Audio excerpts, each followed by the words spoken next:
One. Oh, start again. Hi there, good morning. Wycliffe Barrett here, Xplane dedicated, and it seems as though it's been an awful long time since I did a vlog, so I thought I'd do one. Well, I have done vlogs. I did the car vlogs, and I've done a couple of things on Facebook, but this is a proper, full, unexpurgated vlog here, right here in the Xplane dedicated headquarters. Okay. Today I want to talk about a couple of things, well, four things in fact, and what I'm going to talk about is, first of all, I'm going to talk about desktop tours and configuration of equipment. So that's one thing. I'm going to talk about fly with Luar and real Terra Haze. You're going to see a video of the Dreamfoil Bell 407, and also what I'm going to talk about is how best to start in flight simulation. So I think we'll kick off with that, okay? I get, and Emma and Matt and loads of other people, we get loads of questions about starting off on VATSIM and starting off in flight simulation. What is the best aircraft to start off in? And what happens is that most people, they jump into a 757 or a 737 or even a 747, and they load up at Heathrow Airport and they get their membership from VATSIM, and they load up at Heathrow Airport and they go online and all hell breaks loose. And it's never a good experience. People never really enjoy that experience. More often than not, they tend not to know what they're doing, and that's no fault of their own, because they're really excited, they want to get online, and all hell breaks loose. I mean, just look at this aircraft here. We've got the 757, which is a beautiful aircraft, but it's complicated. There is a lot to do here. You know, you've got all these knobs and switches and doodads, and then you've got all the displays that you're looking at, and it's just mayhem. And you go online, and everything happens very fast in a jet. You know, I mean, you're coming into land at any runway, and you're going to be doing 150, anywhere between 150 and say 120 knots, depending on weight, wind, fuel, etc. That is fast, and things start to go wrong, and you just end up in a world of hurt. It happens to me. After all the years I've been flying online, it happens to Matt, it happens to Emma, it happens to any of us. Something can go wrong. You can have a failure, an engine may fail or whatever, and then it all becomes very, very fast. And if it's your first time, you're going to be in a world of hurt. So my suggestion is, do not start with something like that. Start low and slow. That's what this section is about, low and slow. And the best way to do that is just load up in a Cessna. Okay, here we've got the default Cessna in Xplane 10. Beautiful aircraft, and considering its default, it is so really well modelled. It's unbelievable. And just looking inside the cockpit, everything that you see here on the cockpit in these six instruments there, you will find in an airliner. But it's a lot simpler, it's a lot slower, and things just do not happen as fast. And you've got time. So here we are, we're just taking off from runway 30 at Cardiff, and as you can see, once you get the aircraft stable and 80 knots, just over 60 knots in fact, take off nice and easy. And with, you know, in a Cessna, as I say, you've got plenty of time to do everything. It's going to take me simply ages to get to the end of the runway, the threshold, because I can't turn right until I get to the end of the runway. You see some people taking off and they're turning right over the top of the BA hangar, which is not a good move. So we've come downwind on a heading roughly 1-2, and I'm going to turn right now towards the airport, which is out to my right hand side, and we need to turn onto a heading of 30. It's just a simple circuit, but as you can see, I've got plenty of time. I can look out of the windows, I can make sure that my orientation is correct. I know where I am in my airspace, approximately 2,000 feet, just a little above. You see the coast below, and you know, it's gentle. I've got plenty of time to work things out. The airport is out there to my right a little bit. I think it's around about my 1 o'clock position, so we're slightly wrong. You in terms of positioning, but that's okay. So we'll come around here now in a moment and sort that out. There we go, just looking out of the right hand side there. I can see the airport. I can see the power station, the lights flashing on top of the power station chimney stacks.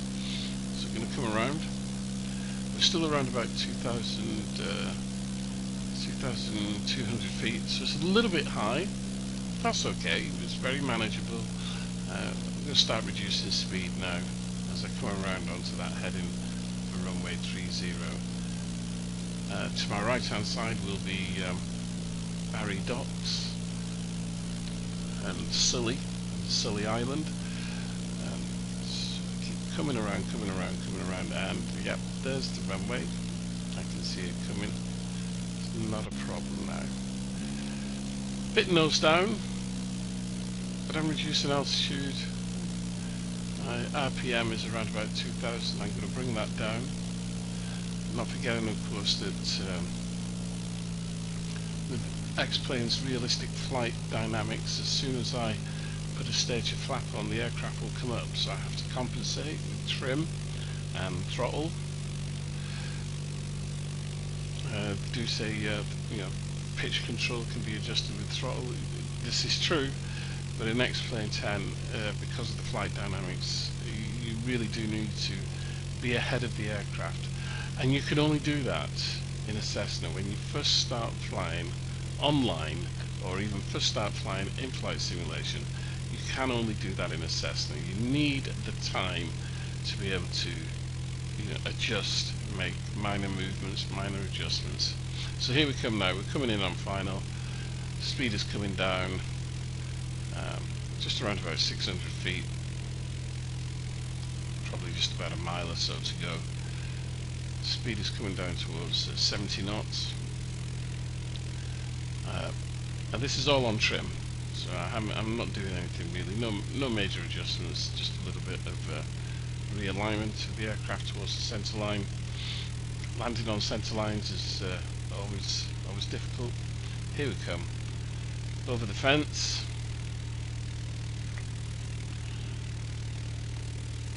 And over the threshold there, just to make a little bit of throttle. Ah, we're okay. We're really good here. There we go. On the left hand side of the runway, unfortunately not on the centre line. That's what happens when you try to land with an external view. But as you can see, everything is nice and slow. Nothing's hurried, nothing's rushed. You can just take your time, which is really the best way to learn. So now I think we'll have a look at the Bell 407, and it's a beautiful aircraft, helicopter by Dream Foil. Absolutely impossible to try and fly just using a yoke or a throttle quadrant. Far easier to fly with a joystick. But here you can see me just over Cardiff, just messing around slightly. Slightly under control, almost under control. It is really, really well balanced, and if you've never flown helicopters in Xplane, then you really should, as they really have a wonderful flight dynamic that makes them feel extremely realistic. I'm just trying to get around here, and as I say, I am using a yoke and a throttle quadrant as opposed to a joystick with throttle control. As you can tell, the sound pack for this is really quite stunning. It's very, very good indeed. Not quite sure who's done the sound pack for the Dream Foil 407. Whoa! But yeah, it's very, very good. I'm trying to come down here. I'm going to try and land somewhere near the BA hangar, and we're descending slowly. I've managed to get the cyclic under control, so to speak. It's a little bit hairy. It's a little bit hairy. We're all over the place. Right, let's go inside. We'll go inside and see what we can do. As you see, you've got plenty of glass, so you can have a good look around. Field of view is really quite good, but anybody who's ever flown a helicopter, you know you're doing about 50 things at the same time. Pedals, cyclic, yoke. Oh, it's all over the place. Poor aircraft down there, he's probably wondering, is this ain't going to end bad? Well, I mean, this is stable, considering I'm using the yoke. It's quite funny. Alright, we're moving towards the BA hangar. There's a bit of grass around here, so it might be a bit safer. Quick turn around to the left. Descending all the time. Turn around, turn around, turn around. Can we get this puppy down? Oh, no. I tell you one thing it does like to do. It likes to fly forward. It does like to go forward. So it's very hard to rest in that forward momentum. Here we go. Turn around, turn around, turn it down, cycle it down, cycle it down. We're going to make it. Oh, it's very hard when you get close to the ground. And bump. But there we are. We're down. We're down. Okay, well, I'm back again, and now, after all of that, messing around in the Cessna and the 757 and the Dreamfoil 407, I'm going to talk to you about desktop tours. Now, I really do not like these. People do them all the time. They say, I'm going to do a desktop tour, and they get the camera, and they pan around the desktop, and they show you all the equipment and everything, and I don't understand it. I think it's a little bit pretentious, and I really don't understand it. People ask me, oh, let's have a desktop tour, let's see your desktop, and I really don't like doing it. I can't understand the point of it, so I'm not going to do a desktop tour. But what I will tell you about, I'll tell you what I've got, but also I'm going to put a rider in there. It doesn't matter what equipment you've got, really. You know, most computers now are high-end computers. If you build one yourself, then you know it's going to be ultra high-end. But that doesn't matter, because somebody else can buy exactly the same equipment, same processor, everything, and everything else would look different on their machine, because we all have our own preferences. And that's why I very rarely give out specifications. I will do, but I'll always say that you could buy exactly the same thing, but it would look entirely different. For example, myself and Emma B, our machines are almost identical. Our setups are almost identical. We both have SkyMax Pro version 2.1. We both have EFAS. We both use real world weather. But sometimes the weather in my machine, or my sim, we could fly at the same time, but the weather in my machine will be more severe than the weather in hers. And for example, last night when we flew from Gibraltar to Malpensa, I came into land at Malpensa and it was beautiful weather. It was nice and cloudy, there was a bit of rain, and it was a bit of a side wind, crosswind. But for Emma, she had a 64 knot tailwind, which meant she couldn't slow down. In fact, she couldn't stop. You know, she was aquaplaning down the runway. So there's all sorts of variables, yeah, all sorts of variables. But to put it really simple, my machine is an i5 2500K chip, Intel i5 25K chip on a Asus motherboard, the first model for the Ivy Bridge, or was it Sandy Bridge? Sandy Bridge. I've got 24 gig of RAM. I've got a GTX 780, which is now obsolete. So that's all that's in my machine. There's no point talking about the case or how many hard drives I've got, etc., etc.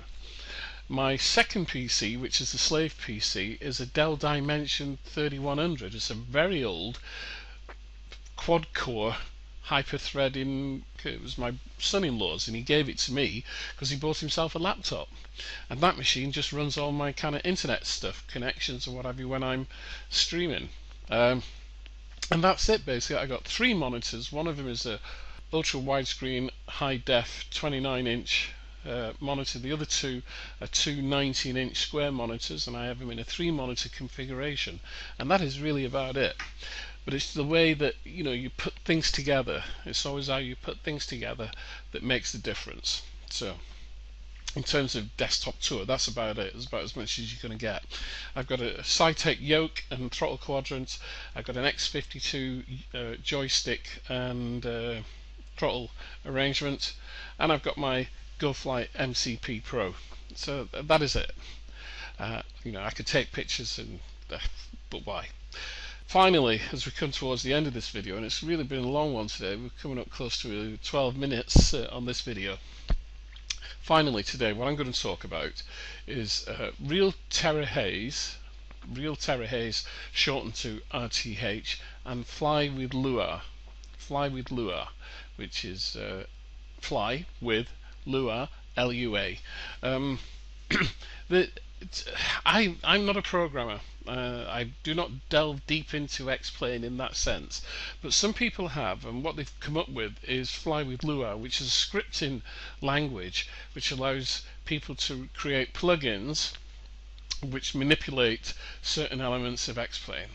So Fly with Lua is a scripting language, but RTH, Real Terror Haze, is a plugin which has been devised that alters the